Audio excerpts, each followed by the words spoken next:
My name is Ashley, and this is Let's Talk Dispatch. I do. You're gonna do it. Do it really well. And I believe the world needs more dispatchers. Around in the mud, blood, and beer. Years that I'm not working 4th of July. 4th of July. Saying community policing, right? What about community dispatching? So on this show, with the help of my guests, we will educate, empower, and support the heroes behind the headset. Right. Hello, everybody. Welcome back to another episode here on Let's Talk Dispatch with me, Ashley, the Raspy Dispatcher. I just recently, just last week, did my first ever virtual conference session. Me and Casey Reeves, we did a session on promoting yourself inside and outside of your PSAP. And it was so fun and stressful and all the things and all the feels that you have when trying to do something new. And so if you did get to listen to that, thank you so much for tuning in. The chat participation and feedback was amazing. And if you did not get a chance to listen live, you can head to goldlinesupport.com and they're going to have the recordings from mine and all the amazing presenters for their Gold Line conference, their first ever. Talk about down in history, right? So yeah, check that out, goldlinesupport.com. They do amazing work over there. And they gave me and Casey our first shot at giving a presentation. So thank you so much, Gold Line Support. And it was really a wonderful time. As far as Let's Talk Dispatch, don't forget to hit that subscribe button and leave a review if you like what we're doing. It helps get us in front of the right folks. So we do appreciate all your love and support. My guest today has a lot of experience in 911, from call taking to dispatch to training to helping set up the transfer of 911 services in a town. I mean, in short, they have worn many hats. We're going to talk about some really important things today, including reclassification and why it is so important to every dispatcher in every single state. My guest today is Lindsay. Hi, Lindsay. Hi. How are you? Good. How are you? I'm doing well. I'm on my weekend, so it's always a good day when I don't have to go answer the calls for 12 hours. I'm not going to lie. Oh, man. So tell us a little bit about yourself. How'd you get into public safety? Tell us your story. Well, I started off in direct patient care. So my ultimate goal was to become an RN, which wasn't even what I wanted to do when I was in high school. I wanted to actually get into politics when I was in high school. Wow. I am so far from where I originally wanted to be. But I think the turning point for me in changing was my family had always told me I needed to get into the medical field. I needed to do something. I needed to be a nurse. I was always very intrigued by gross things. I think I was about 2 years old and my brother got this really horrible laceration on his leg and had to get stitches. And my parents told me that I was probably like maybe 2.5, 3 years old tops. And I'm sitting there like this at the edge of the hospital bed. And I'm just watching the doctor just suture him up. And I thought it was slowly reaching for the suture kit. Like, I got this. Let me do it. It's okay. So from there, I actually got pregnant with my daughter right after I graduated high school. So, things kind of shifted a little bit. And from there, I thought about, okay, maybe I should get into the medical field. And then I played around with the idea. I eventually did. I started off doing my CNA. Then from there, the relationship that I was in sort of got bad. I had to call 911. I think I was about 23 years old at the time. And I don't remember much other than being very frantic. And, anytime that you're in any sort of domestic type situation, I don't know if any of our other viewers have been in that, you are like fight or flight.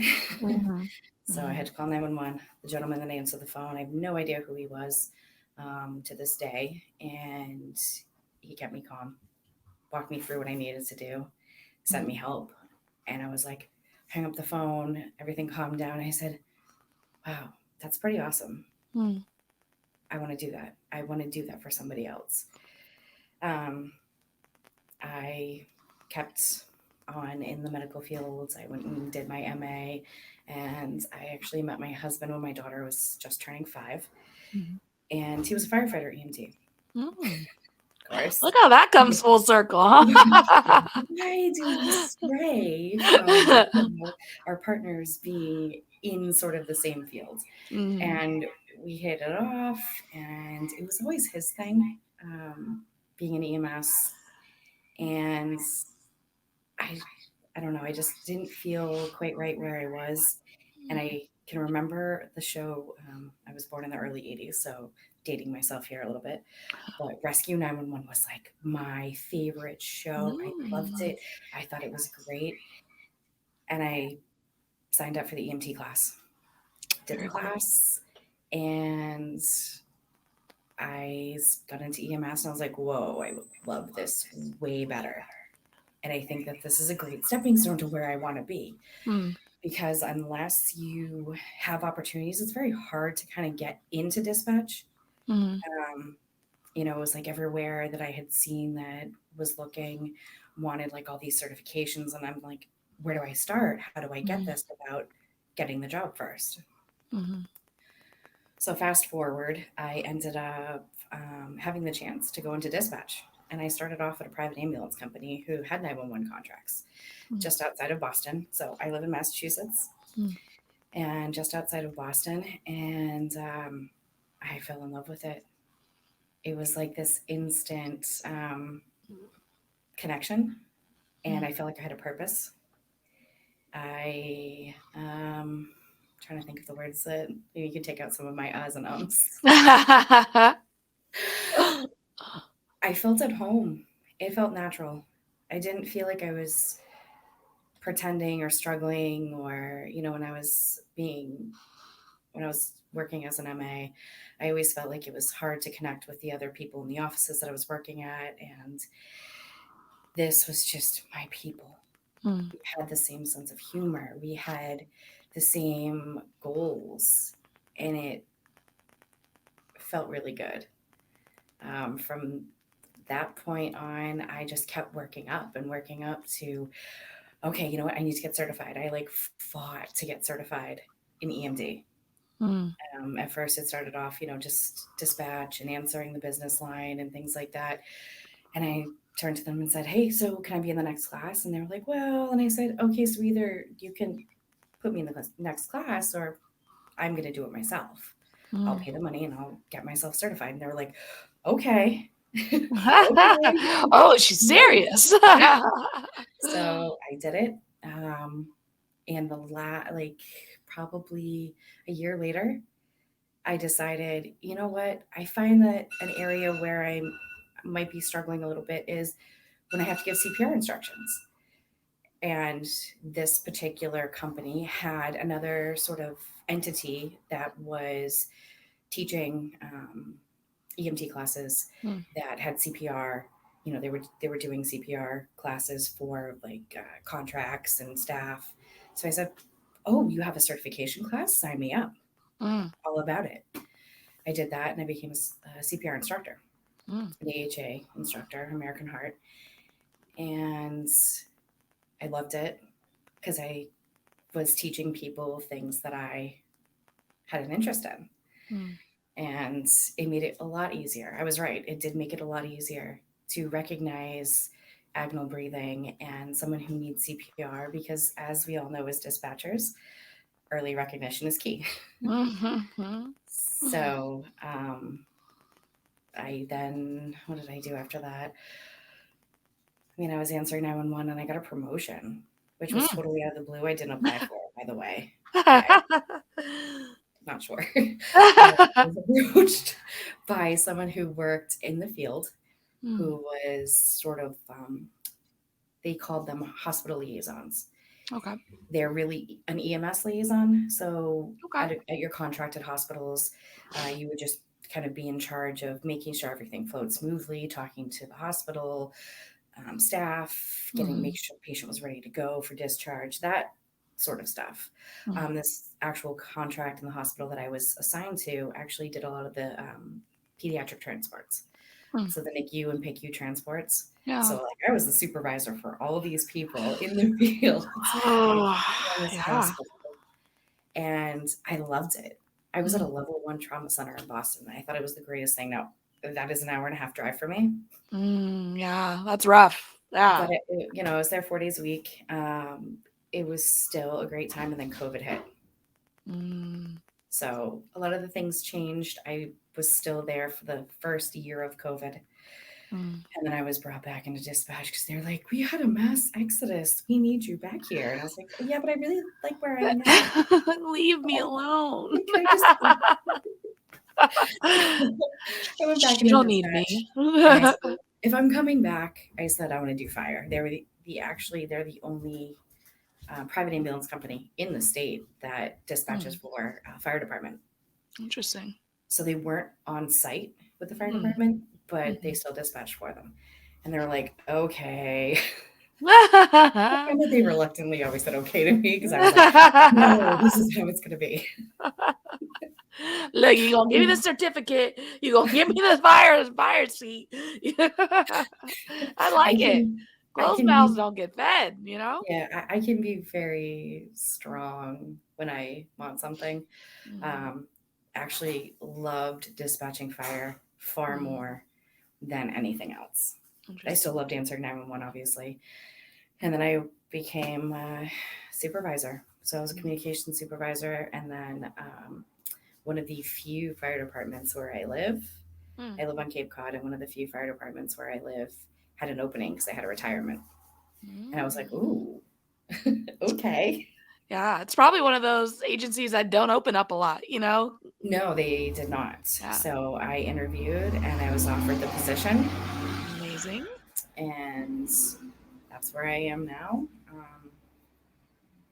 And that's pretty much the story. It leads me to physically right this moment today. Yeah, that's so awesome. I think thank you for sharing your 911 story of the moment you had to call 911. Because I think what we can forget sometimes when we're answering all these wild, crazy calls, funny calls, heartbreaking calls, all of these things, right? Is that it could very well be the same person in the room who's experienced something similar. That kind of what makes us really good at our jobs, right? Is that we can relate, we're bringing the human into the line of work. And I do think sometimes, especially with our sense of humor and the things we kind of pop off and just, talk some smack, we do forget that we do bring our own experiences, and someone in the room with us could have experienced something similar to what our callers are reporting. Yes. Yeah, I find that there are those occasions where the calls, I can relate to them a lot easier, which I feel like I may be able to pick up things that maybe someone else who hasn't experienced that is able to do. You're like, oh, this is very familiar. Yeah. So I could totally see that, because one of my old coworkers would say, like, when he started the job, kid calls never bothered him. And then he had a couple of kids, and now kid call bothers him because he can relate. He has an experience that that person on the other line, they can connect with. So I imagine the same thing with any type of life experiences. If you've seen it, heard it, smelled it before, you're going to be a little more keen to knowing what to ask, or if something's a little extra funky that maybe I wouldn't know, Yeah. Personal experience is huge. I will say that my worst call to date happened to be a child call. And at the time, my daughter was the same age. So there was that instant connection. And it started off as those routine, the person on the other line sounds so calm. And you think it's okay. It's not really, a huge, major incident. It turns out that when I asked him exactly what happened, he says, I came home and my grandson hung himself in the garage. And I said, okay. Immediately went into the instructions, cut him down, take the noose off of his neck. And before we get into CPR instructions, we all know you have to ask the age. And I asked him how old he was. And I mean, he could have been an adult, and the grandparent came home and he tells me 17. And my daughter was 17 at the time. And it's like my heart just sank. Yeah. And I'm walking him through CPR instructions. And I can remember tears streaming down my face because I'm thinking, oh my God, my daughter's 17. This is a child. And I can imagine what he was, experiencing, that he thought that this was his only choice. And and I still get emotional talking about it now. Like I'm feeling that emotion back. I remember trying not to let the grandfather hear my voice quiver. So that he didn't know that was the worst call, that I was going to answer that shift.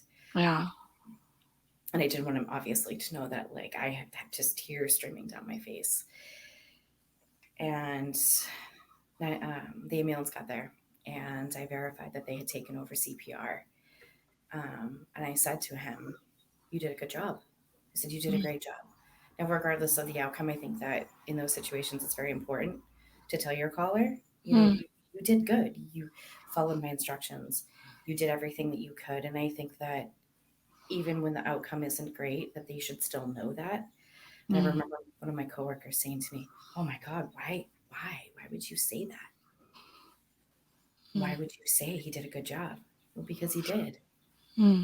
Small victories, He cut him down. He began CPR. He called 911.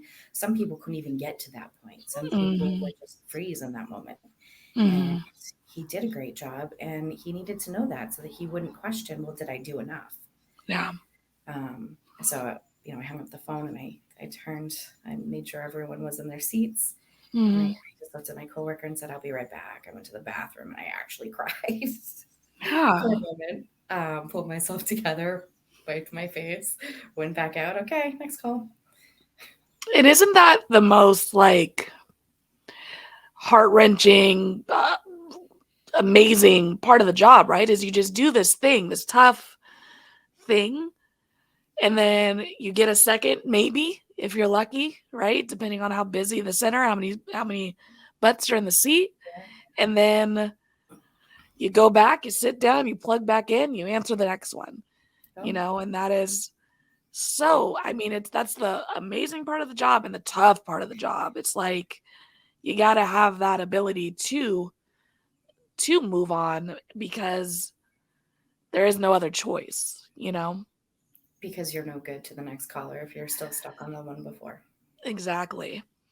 And I mean, of course, we need to practice self-care, and we do need to, get counseling and therapy and, debriefings, and all those things are so important for the dispatchers as well as the folks who are responding in the field. But for those who are listening who maybe are thinking about being dispatchers, what Lindsay was talking about is like a real reality of your line of work. You could take this grandfather from cutting his child down to doing compressions, and then answer a call and they're like, oh, this isn't an emergency, but Yes. the up down in this line of work it's wild. It goes from 0 to 100, back to 0, maybe to 50 to 0. You're constantly up and down. And I'd say for anybody maybe interested in this field, it's extremely rewarding. You're serving your community, essentially, whether it's a different community, a neighboring community, or you commute, but you're doing a service for people who don't know who else to call. They're at the point where they don't know what to do, and they call you to help them. And it's a humbling thing, and it's so awkward when people find out what you do. Like, I don't advertise what I do. they find out what you do and they're like, oh, thank you for your service. And I don't know if anyone else is like me. I get so awkward. It's a little cringy. Yeah. I'm like, I don't, you're welcome. Thank you. I'd stop. Is what I want to say. Please Don't say stop that. now. We don't like it. I'm doing my job. It's like, wait, you could see me? I'm not just on the phone right now? Yes. There is a person. Like, I have a face. Gosh. I'm not just a voice. They let me out. I know. Hello, world. Yeah. I mean, it really is. It's tough. And I say all the time, like the medical side of dispatching, because I do policing, is just a whole nother beast. I mean, like you said, taking someone and getting them to follow directions when they're working on someone they love, someone they care about, like that is a superpower in itself, It takes a lot of patience. Having that calm, even keeled voice when they're escalating is going to bring them down. I mean, we all have those people that we may have worked with in the past that the caller escalates and then the call taker escalates. And you're like, please don't do that. Why are you yelling? Like so I actually ended up getting a few of the stickers that you have. Oh, awesome. The one that's like, ma'am. I had to buy for a coworker because she used to do that, and I'd be like, stop. You need to be calm. You need to just have that even keeled sort of demeanor and voice when they're escalating. Because yelling at them is not going to solve anything. No. They're just going to freak out even more. So true. But it's funny because I work now in an area where we have an elder community, like a lot of older folks. So I get a lot of medical transfers. And I don't know. I don't know if I'm just noticing this because of the community I'm serving now. People will call like I told my fiance, I was like, look, if I'm having a medical emergency, I'm gonna need some more urgency on these recorded lines. Because I'm gonna go back and listen to the tape because I want to know that you're upset that I'm hurting. Because sometimes they'll be like, "Yeah, Jimmy's having a heart attack again," and I'm just like, "Okay, hold on." And I'm like transferring, like, "He's okay, he's breathing," but and I'm just like, I hope there's a little more. Yeah, and we treat it obviously as an emergency. Every call that comes in, regardless of whether they say it's not an emergency, but it's still going to be dispatched as an emergency. It will just, we use priority 1, 2, and 3. It may be, priority 3, and we get a lot of those elderly patients that are, I fell, I'm not hurt, I just can't get up. So we call those priority 3 assists. I'm assisting you in getting back up. They're always like, I don't want lights and sirens. I'm like, I can't tell them what to do. I can transfer you though. So I found a really good tactic to say to them, because it is, it's a safety thing, using lights and sirens. Yes, it is emergent that they get there. But it is also a safety thing for them as responders and for the other drivers on the road. So I have actually used that because I have a lot of people that are like, my neighbor's nosy. Can you, light the sirens? And I said, well, I said, that is, at the discretion of the responders. I said, but they use lights and sirens for their safety and safety of other drivers on the road. And they're like, oh, okay. Okay. It's not about you. They're like, oh, okay. That's a good one. Yeah. I hope that, like, for me, when I talk to other dispatchers, or if I even work around someone that I haven't worked around in a while, I'll hear the way they ask something, or like a tactic like you just shared, and I'll put that in my toolbox, like, oh, I can ask that way. So I hope someone who has to respond to that question at work can use that line one day and just be like, oh, it's not for you, it's for them, it's for their safety. Maybe that'll help de-escalate your caller a bit. I like that. Yeah. I love hearing things from other, dispatchers, and I'm very lucky that, I'm just fire EMS. Not saying just, but I mean, I'm not police. Yes. I don't know the first thing about police dispatching. I will be completely honest, other than I monitor the police radio and there's a lot of talking. And I'm like, girl, you guys talk too much. No. And the thing about police officers is like, I just said all those things you're asking me on the radio. I just said it, but I'm gonna repeat it again for you. The struggle. For fire, we, they get on scene and we just parrot everything back to them. But I don't find that there's as much chatter on the radio, and I like short, sweet, to the point. I'm not giving you a dissertation. I do have, there are some officers who go to the scene of an AFA, which stands for automatic fire alarm. And they give you the scene size up when they arrive, and they give you this whole just long spiel. They're like, this is going to be a 1.5 story wood frame with attached garage, asphalt roof. There's, a white picket fence, a yellow, flowers in the front, and a blue car in the driveway. And I'm like, whoa, dude, like, listen, I'm exaggerating there, but right, left out the crown molding. I'm gonna need them to let's get into the more in depth, very thorough, I guess you can say. And it's like, I'm not gonna remember all of that. You're still talking, and I'm like, still typing. So I'm like, okay, 1.5 story wood frame with attached garage, nothing showing, investigating. Boom, done. I'm like, look at how short and sweet and simple that was. Yeah.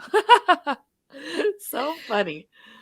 And it always kills me, like, how different, like, fire versus, police. I feel like there's a little bit of a little beef between like fire and police, like, oh, they're gonna stage, like, oh, they're bringing donuts, like, oh, like they do. And some of them are really, they're funny about it, and they do it like jokingly. And there's other departments where you're like, whoa, there's like some right, like, I'll need to go hug it out. We have a hard time kind of meshing, and we're here to do the same job.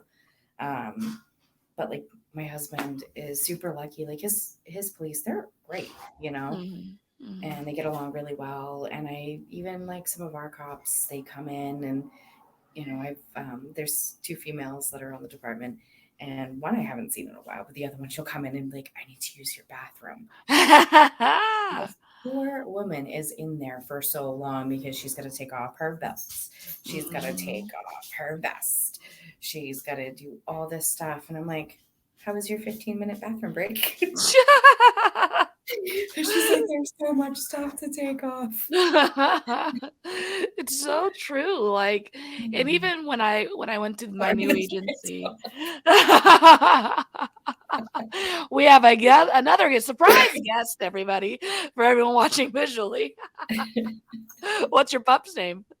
That one was Forrest. I have 3 dogs. 2 huskies. Forrest and Jenny. Aww. As in like Forrest Gump, yes. Yeah, well, that tracks. I like it. I like it a lot.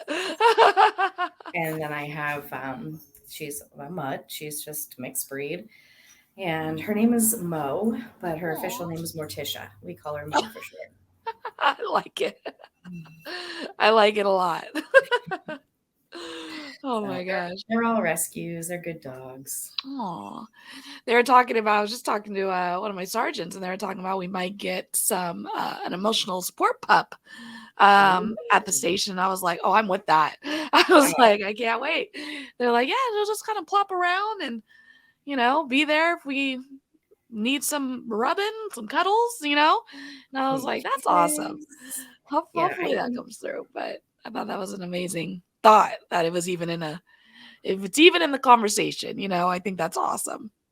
I think it's super helpful. I love when, the off-duty firefighters will come in and they'll bring their dogs, and I'm like, oh my gosh. And they're very sweet. Oh, sorry, 1 minute. No, you're good. Hey, Christopher. Oh, I didn't know if you needed something. Oh, okay. Oh, okay. Sorry, my husband was just in there. I was like, do you need something? No worries at all. At my old agency, they actually would bring in a miniature horse every once in a while into our comm center. They would bring a miniature horse for pets. So there are many options. Yeah. I mean, we talked about getting an emotional support fish, but I can't really pet that. Yeah. I can just someone's gonna overfeed it. Someone's gonna do yeah, someone's probably gonna kill it, and then the tank, or one of us is gonna end up having to clean the tank. There's only 4 dispatchers, so one of us inevitably will get stuck cleaning the tank over and over again. Oh, that's what I was gonna say. Because I went from a larger agency where we had like, I don't know, 30 people on the floor at a time, and if I needed to sneak away for an extended walk down the hall, no one knew. It was fine. But at my agency now, our minimum is 2. So it's like me and my partner. So if I have to be extended, they know, and they're feeling it if it's a rough hour. So Yeah. just the idea, that's one thing I definitely had to deal with the fear of. It was just like, oh, you're like, it's just me and this other person doing this job, and like I have to step away because I'm human, but there is an anxiety of like, okay, I gotta finish quickly, I gotta get back to answering the phone. And we have no gear to take off, so yeah, we do it solo. So we are by ourselves. That is scary. Solo. I have 2 business lines sitting in front of me, 3 PSAP phones. And I would be lying if I said I have never been double fisting on them. It happens. It does. I mean, we all handle it pretty gracefully. And because it's a fire department, we're fire-based EMS, so we handle all EMS and fire calls. They do allow dispatchers to come back in if it's what's called a full department recall. So any major incident. So if we have multiple calls going on and we need more manpower, if we have structure fire, they are allowed to come back in just like the firefighters are. So they sometimes I'll have someone come in, and then it's like the first few minutes, it's too many cooks in the kitchen. And you're like trying to figure out how you're going to mesh together and who's going to do what. And I personally am like, just let me handle it. I know who's where and what. Spoken like a true dispatcher, I tell you. I like to call my firefighters my ducks, because the saying, like, my ducks are not in a row. Never fail. So we do 2 day shifts and 2 night shifts. So it's 10 hours on, 14 hours off, 10 hours on, 24 off, with 14 on, 10 off, 14 on, 4 days off. So it's what's called a 2-2-4 schedule. Okay. And so, yeah, I call them my ducks. Never fails. That shift change, I walk in and that call comes in just as we're like doing report and changing things, and I'm like sitting down, and it's like, okay, especially if it's the morning, it's like, okay, did yesterday's shift go on that call, or is it today's shift? Who's getting held? So I say, where are my ducks? How many ducks do I have, and who are my ducks? So I like that. I might steal that. Boop, in my pocket. I like that. That's totally fine. It's great to learn things and tricks and stuff from other dispatchers. So totally fine. Anybody can take whatever I say. Well, I know you wanted to start a political career when you were in high school, and I think you might have found your calling a little bit with, advocating for the reclassification of dispatchers. As that sounds like that's kind of where you're getting that fix in your today life a little bit. Yeah, I've spent, I'd say, what are we in May? End of May? Probably the last 6 months. Really advocating for this. So what prompted it was, so I live in Massachusetts, like I've said before. There was a lawsuit outside of my county. So I live on Cape Cod. I don't know if you're geographically familiar with Massachusetts. It's that weird arm that sticks out. Yes. The squad is the arm. I like to slow roll that one. So we actually were group classified for our retirements. So group 1 is all secretary, anybody that would work at like a town hall type position. Group 2 is more of, you have a risk to your job, so you can retire at 60. Group 3 in Massachusetts, nobody gets to be in except for the state police. They're very special. Only they get to be in group 3, which means 25 years and they're done. Okay. Group 4 is police and fire. So even though we are fire, we are actually in the IAFF. So we're in the same union as the firefighters. We didn't, we're not classified the same way because we don't physically go out into the field. But we do have a lot of the same, risks, PTSD and things like that. So back in 1999, PERAC, which is our retirement board for Massachusetts, that's the acronym for it, put Barnstable County, which is the county that I live in and work in group 2. So we had a group 2 status. So this lawsuit off Cape, this dispatcher said, well, I want to be in group 2. I don't understand why I have to, why I'm retiring at 65 years old. Well, then the judge was like, yeah, no. The judge ruled that everybody in Massachusetts has to be in group 1. Wow. So here we all are being like, oh, we're group 2. This is great. And then our retirement board sends us a letter that, though per this, everyone has to be put back into group 1. And I was like, what? I'm like, this can't be. So at the same time that this was all happening, there were other legislators that had initiated bills in Massachusetts. So one was obviously for the entire state to be put in group 2 of dispatchers. Then it was inclusion into the heart bill, just because of the, the risk, the cortisol and everything that gets given in your system. And we're sitting there and we don't get the chance to work it off. And then it causes a lot of risk to our hearts. We're at risk for heart attacks, strokes, heart disease, things like that. And the final one was first responder classification, which is just nothing more than a name. It doesn't really give you much as far as the retirement, which is why they had the other bill. So then Barnstable County initiated a bill.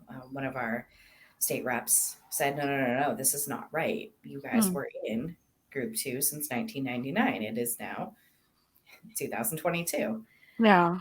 So we had almost every single rep sign on, and we were missing a few. So I saw the opportunity, because that's just the kind of person that I am, to say, okay, well, we need to get these people on board.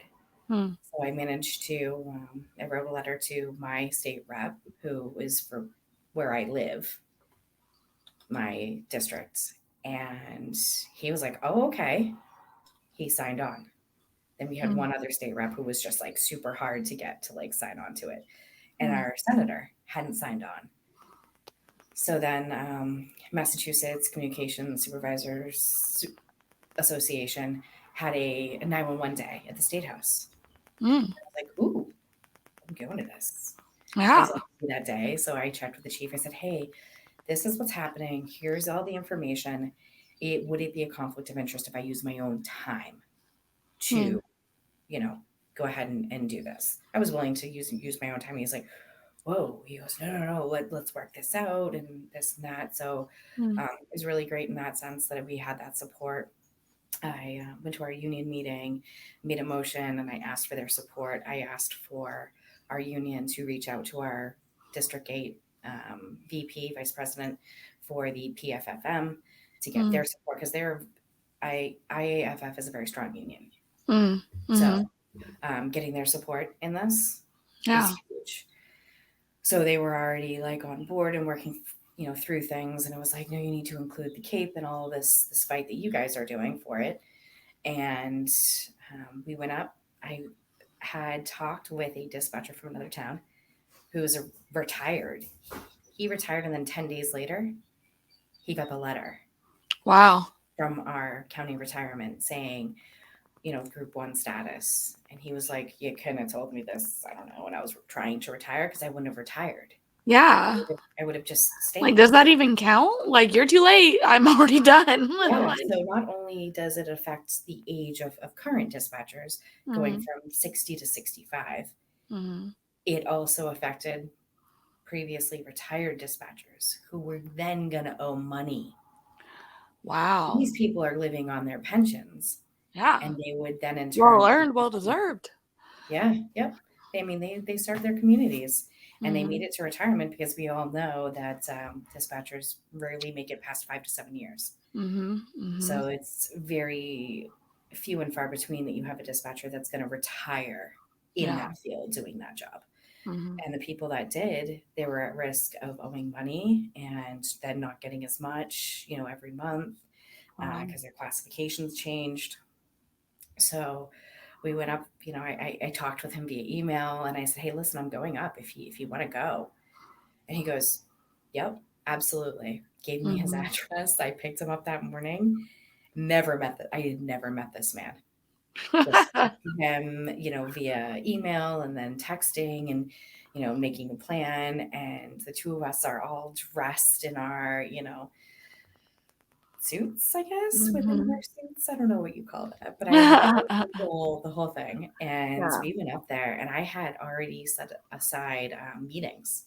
So I'm lucky enough that I have our police department's retired deputy chief is a state rep now. So he was very useful in that sense, that I made a connection and said, hey, who's good to talk to? How do I go about doing this? What should I do next? And I wrote letters and emails and calling people and talking to people. And I said, hey, I reached out and said to our senator, to his aide, and I said, we're going to be up there at the State House. If he's going to be available, could we have a meeting? He wasn't available, but it was, his aides that were available. So we met with them, and we happened to join up with 2 other people who dispatch in our area for other towns.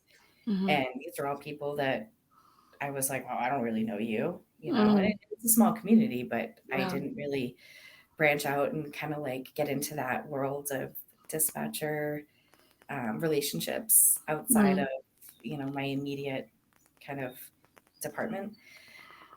And we killed it.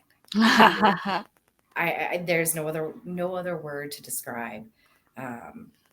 We were well prepared. We had documentation. I had every documentation from 1999 that I emailed her. I said, I have it right now. I'm going to email this to you. Let me know when you get it. I said, if not, I can try and send it to you another way. Make sure all, X, Y, and Z.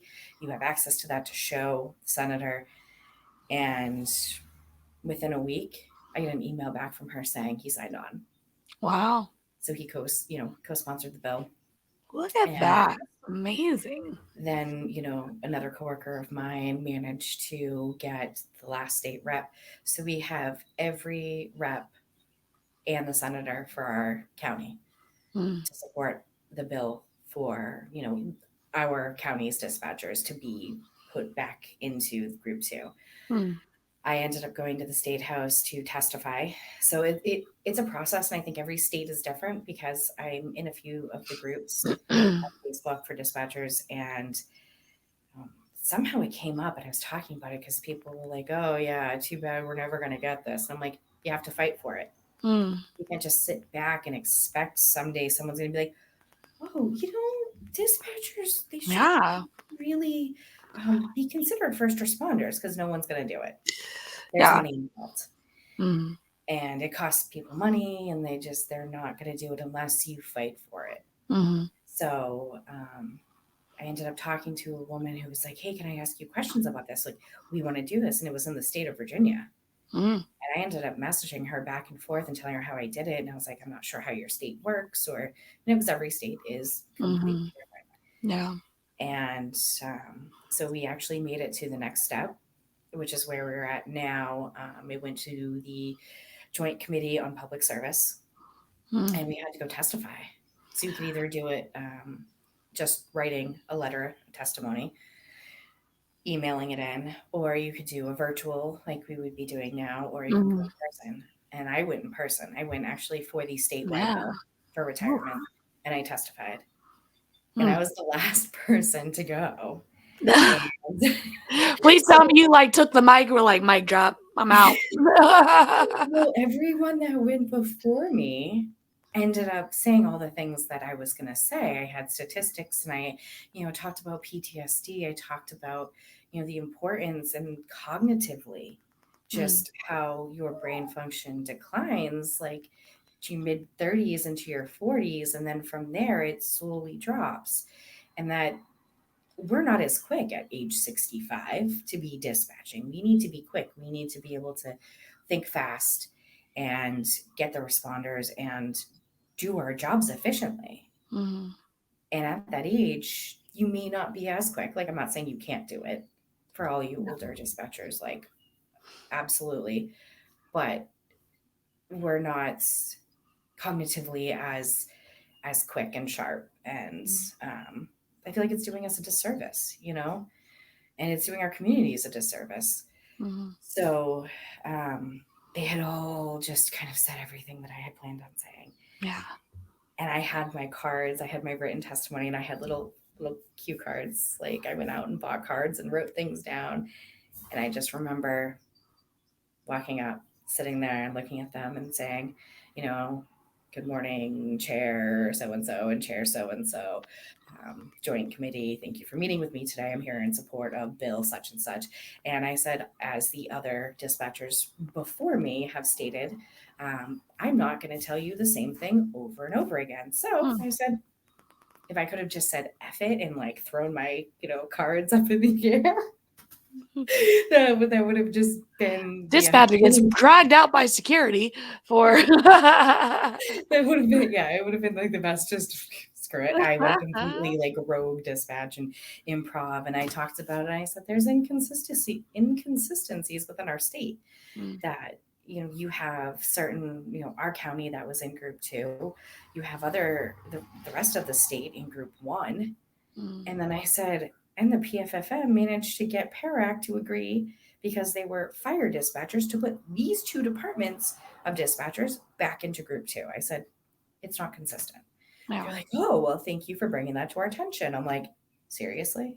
I had to be the one to tell you that.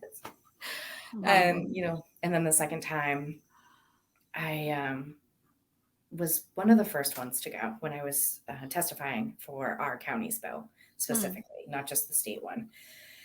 And they were like, they kind of go in a not order, I guess you can call it. Okay. They'll pick like a bill here and have someone testify, and then maybe they'll have another person testify for that same bill, and then they pick a different bill, and it's kind of all over the place. There's no rhyme or reason to it. They just mix it up.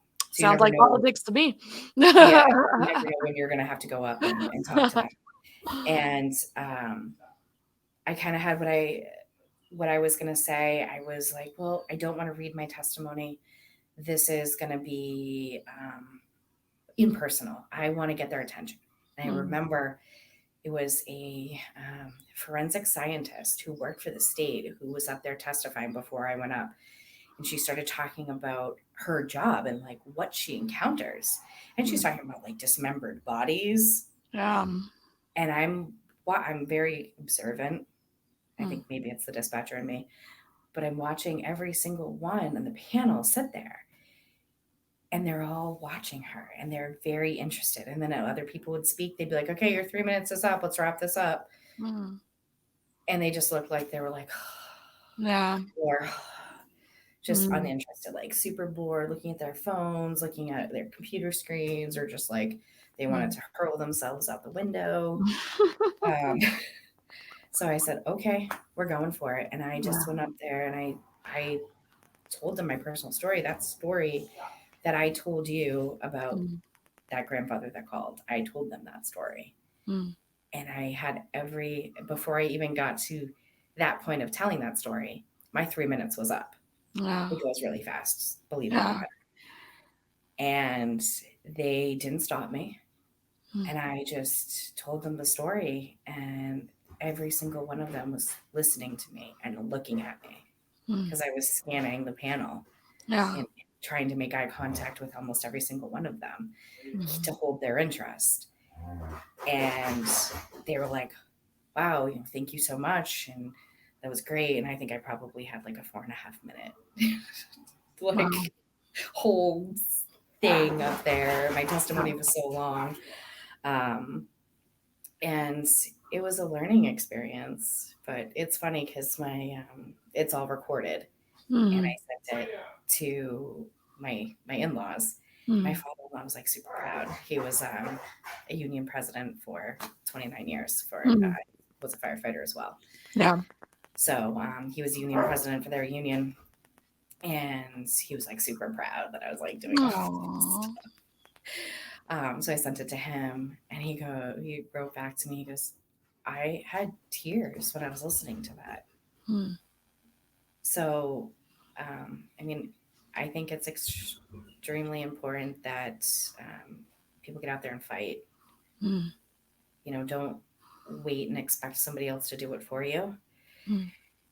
You are the voice as a 911 dispatcher, whether you're police, fire, EMS, doesn't matter. You're the voice for that person on the phone that's calling you that moment.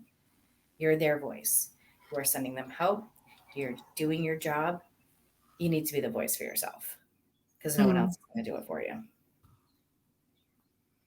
And it really is amazing, that you went out and did the thing, shook the hands, got the pens to the paper. You know what I mean? Like that in itself, not knowing how to do it and figuring it out is like awesome. So even I'm not a Boston, Massachusetts dispatcher, but I know that willingness is and has impacted so many people doing this job where you're currently serving. So thank you for that, because it is something that I would say I didn't think about or even consider like before I got into this field. Just like I automatically, what's a dispatcher, right? And then B, what do you mean we're not classified as first responders? Like I'm hearing people that go through these terrible things, like the fact that it wasn't even a thing in California until a couple years ago while I was becoming a dispatcher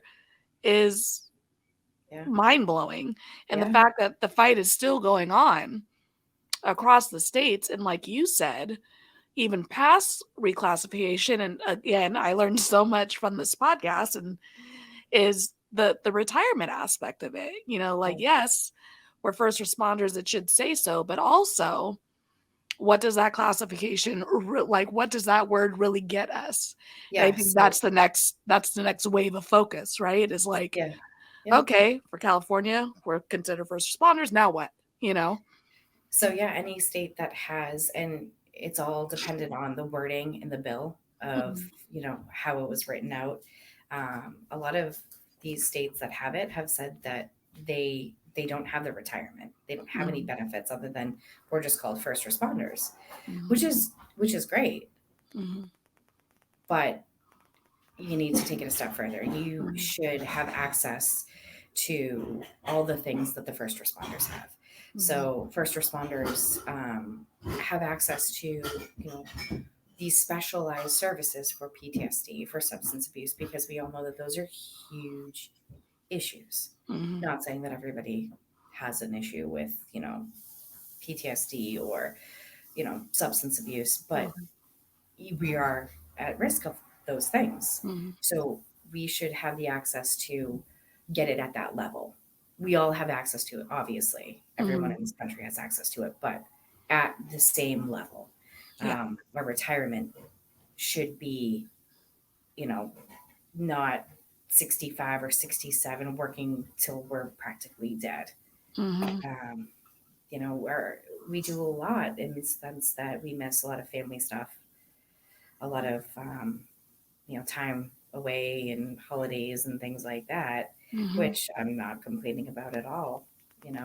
Sometimes I actually am like, oh, I'm so sorry, I can't make it. Gotta work. I gotta save lives. I gotta.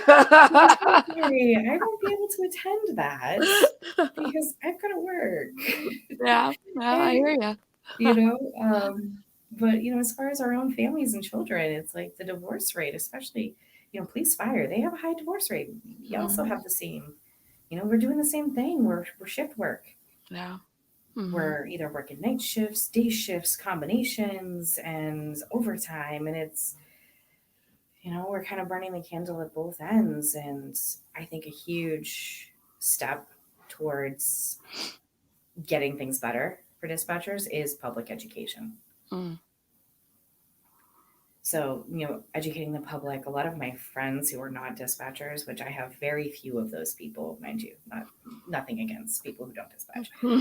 It's just easier to relate to people who are in these fields. Either they're in the medical fields, they're police, fire, EMS, dispatch, whatever. They had no idea. They're like, wait, what? What do you mean you're not a first responder? And I'm like, Yeah. Yes, let me tell you. Come here. Come here. I got a story to tell you.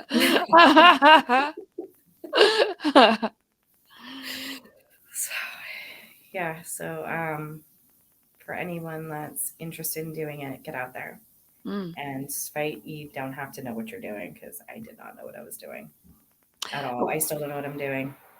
The Raspy Dispatcher is a perfect example of we don't really know what we're doing. You just kind of figure it out as you go. As you go. You create the thing, you find the passion in it, and you go fight for it. And I think that's exactly what you're doing out there, Lindsay. And I mean, it's work that does not get enough praise, honestly, because I know there's folks out here in California fighting the good fight, and that I'm not really involved in. But it's such a needed thing. It's a tough thing.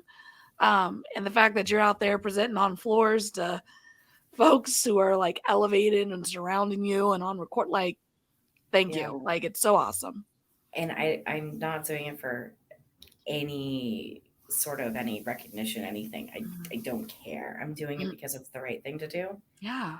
And for, you know, dispatchers that worked before me that retired, for current dispatchers, and for ones that are going to be dispatchers, I think that it's very important that, you know, we have a little preservation with how we are, I guess, portrayed to the general public. Yeah. We're often forgotten, even by our own people. Word. So, I don't know. It's disheartening when you have dispatchers who've been doing this for so long and they're just like, I'm done and retire, and then they don't get to really fully enjoy it because now they have to give money back, or you know, it wasn't what they expected. It's tough. And I'm doing it for a lot of people. I don't want any recognition. I don't want anything crazy. I just want to be able to retire at a decent age, with my pension, you know? Yeah, enjoy my life, enjoy my husband, enjoy whatever I have at that point in my life. And I don't know. I actually had a friends who did the podcast with you not that long ago, and she was the one who encouraged me to do it. She's like, you need to get on there and you need to talk about reclassification and all the things you're doing. And I'm like, yes, but I'm not doing it for me. Like, yes, I am, obviously, because I'm part of it. I do this job, but I'm doing it for everyone. Yes. Cool. And I don't want anybody to make a big deal of it. I don't want anybody to make a spectacle in true dispatcher fashion. Just listen to my voice. Don't look at me. Well, you know, Lindsay, I know it's tough. Sometimes someone's got to be the face. And if you're the person who has that knowledge and has the information and the willingness, you know, folks are going to come to you and they're going to get all that knowledge and info from you because of the amazing work you're doing. So, not to praise you or give you praise or kudos, you know, You're doing great work. Thanks. And I know you're not doing it for yourself. And I think that's the best part about it, is it's going to impact your whole state and the whole community of dispatchers dispatching in that state. Yeah. And, you know, when folks talk about it, you're going to be one of the many folks in that forefront in that state with that battle. So, I mean, it's a great company to be in, and it's a hard, tough fight, you know, but someone's got to do it. And you're the first person to talk about reclassification on here with me. So, oh, wow. It's got to start somewhere, you know? Yeah, right? I mean, not as the main focus, you know, of like really unpacking it and the state level and the multiple bills and, you know, and it's something we do need to talk about, and something that every state, you know, there's fights that are going on outside of voting time, right? You know, and that's when it's needed. It's before the ballot, you know. So you're doing that work, and you and your folks out there are doing that work, and it's appreciated. And I'm sure other states, the more we talk about it, are going to learn from the way you guys were able to push your bills through, you know. So it's all amazing stuff. It really is. Yeah. Well, as we wrap it up, I'm going to ask you the question I ask everybody on the way out, which is, what advice would you give someone who's considering a career in dispatch? Do I say what everyone says on those Facebook groups? Run! I know, right? I mean, if you're part of any of like those, check the retirement group first. what classification you are. I would say, if you have a passion for helping people, it's probably the right place for you to be. Mm-hmm. If you get into it and you find that it's hard, you're not getting it, you're frustrated, it's not working for you, there's honestly no shame in saying, hey, I tried it, it's not for me. Because we do need people. Every center across the country has staffing issues right now. We're not going to pretend that we don't. Everyone does. So if you don't think it's for you and you try it, that's fine. There's no shame in moving on. But if you like helping people and you have a really sarcastic sense of humor, you live off caffeine. Facts. It's probably a good place for you to be. And there's my sarcasm coming out. There it is. But so true. I mean, I think you hit it. It's, if you try it and it doesn't work for you, there's nothing wrong with that either. No. You know, I definitely like being as transparent as possible with folks. And they ask me about this when I bring folks on here. I interviewed with someone who did this for 3 weeks and was like, this ain't for me, you know, because it's reality. We're not trying to paint a perfect picture here as dispatchers, but it's a rewarding job. It's a tough job, but at the end of the day, if it's not for you, that's cool too, you know? Yeah, sure. You can turn the light on. Oh, look at that! Just in time. Yeah. I've had people come up to me, and I've had people ask me. I had someone in a cooking supply store. We were looking for just one specific item for the kitchen to make something. And this, I don't know how it came up. I honestly don't, but my husband said something about his job, and she was like, oh, do you do this? And he was like, yeah. And he goes, oh, we both, work. And I was like, oh, no, here we go. And then she's like, I've always wanted to dispatch. Oh, wow. And I'm like, well, if you've always wanted to, try it. Yeah. How are you going to know if it's not for you unless you try it? Exactly. So try it. I mean, and when you hear a million no's, keep applying. Yes. Keep trying. I mean, I'm going to be honest, so when I was going from the regional private sector, I heard a ton of no's for years. A ton of no's until I finally heard that yes. And I think it took me 7 years to finally hear that yes. Yeah. So clearly I don't give up very easily. Clearly. And that is why that bill is going to get passed out in Massachusetts. And I cannot wait to celebrate it virtually with you when all the hard work is said and done.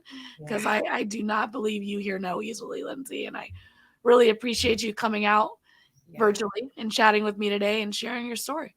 I appreciate you having me on here to talk about this, because I think it's important. And I think that wherever listeners are, that, you know, they get involved and start looking into it. And if you don't have any bills currently in process, find a rep for whoever is, you know, in your state, and reach out to them and tell them about it. And hey, can we start something?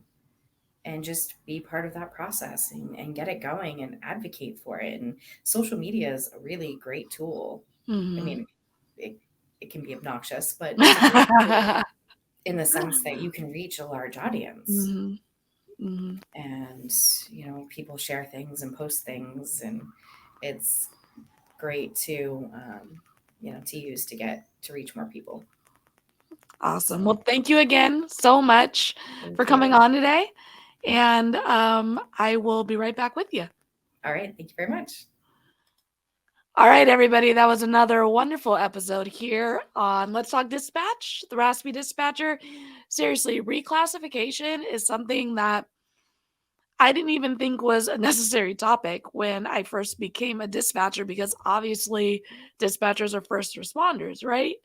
Wrong. Not every state has the classification that dispatchers are first responders. And as Lindsay said, we need to go a step further when we're thinking about these reclassifications, and really not only becoming first responders, but making sure that the language and the bills support us receiving those supports that we should be receiving as first responders when it comes to retirement, medical, you know, counseling, PTSD, all of those things.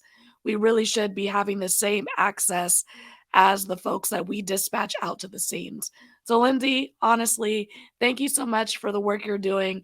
It is so needed across every single state.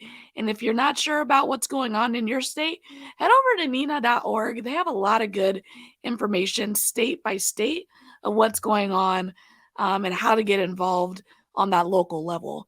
So until next time, everybody, stay raspy. Thanks for joining us here on Let's Talk Dispatch. Don't forget to hit that subscribe button and leave a 5-star review. Consider joining our Patreon for exclusive content, early access to episodes, and discounts on merch at theraspydispatcher.com. Follow us on Instagram and Facebook, and subscribe to our YouTube channel. All of these things help support the creation of more content, because the world needs more dispatchers. Thank you all again for the love and continued support, and until next time, stay raspy.